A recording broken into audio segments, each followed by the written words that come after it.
Formations like these require long hours of intensive drilling and careful judgment.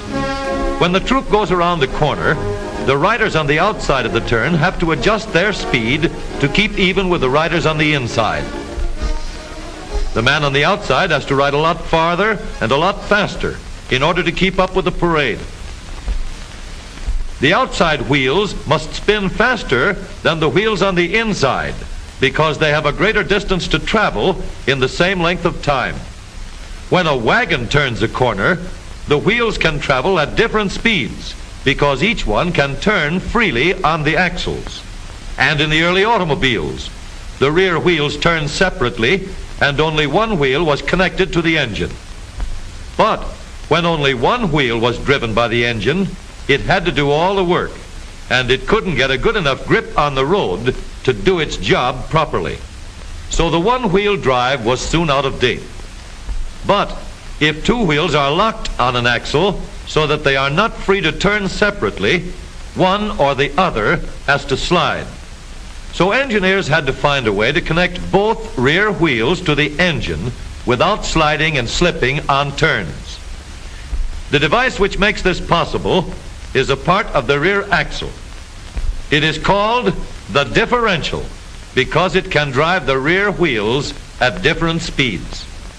The differential looks complicated, but once we understand its principle, it is amazingly simple.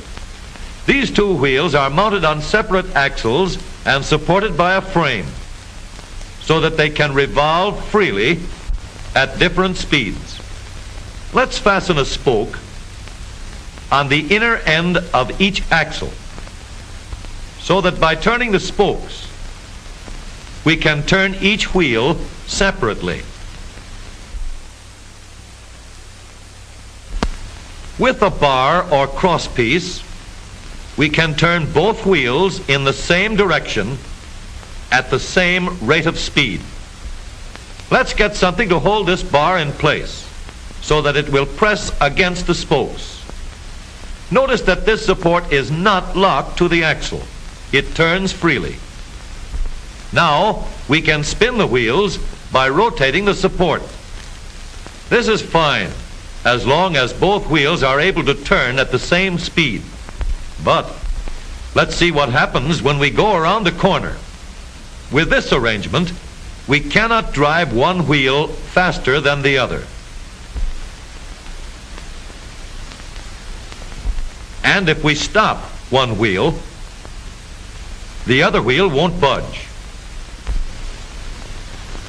Let's put this bar on a pivot so that it can swing in either direction.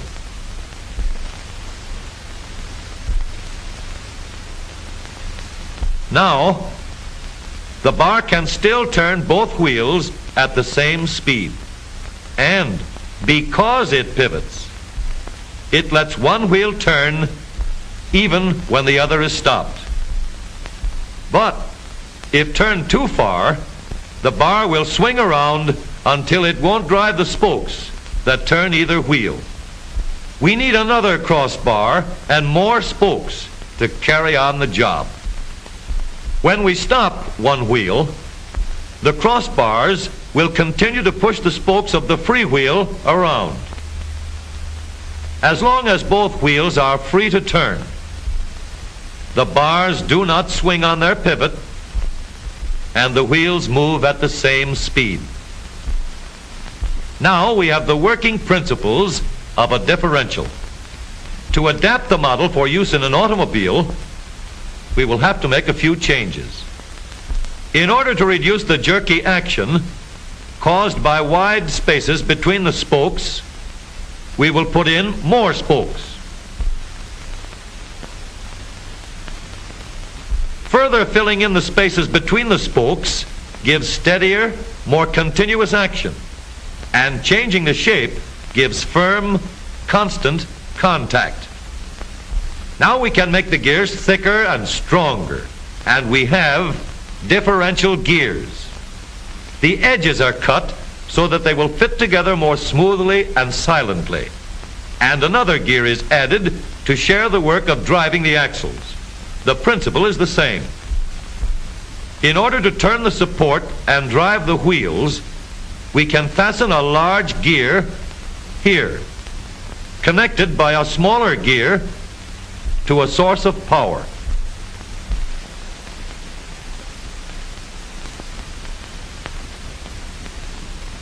Notice that the power is connected to the differential at the center line. We can make our model more compact by moving the gears closer together. When we put our differential in an automobile, we have to leave room for the drive shaft, which carries the power from the engine. We may build the floor of the car above the drive shaft. But if we do, we won't have much room inside unless we make the top of the car high too. Of course, we could lower the floor and ceiling, but the drive shaft would be higher than the floor. This would have disadvantages. A shaft in the middle of the floor of an automobile would be inconvenient for passengers and would be awkward for carrying luggage. Today, engineers have found a way to make the car roomier and closer to the road without a clumsy shaft above the floor. The drive shaft from the engine to the differential is lowered out of the way, and the drive shaft is connected to the rear axle at the bottom. The new low center drive makes the rear axle quieter, stronger, and more durable because it gives better, smoother contact between the gears. The automobile of today with the low center drive is stronger and more rugged. Every part of the rear axle has been built to withstand strains far greater than it will ever meet on the straightaway or around the corner.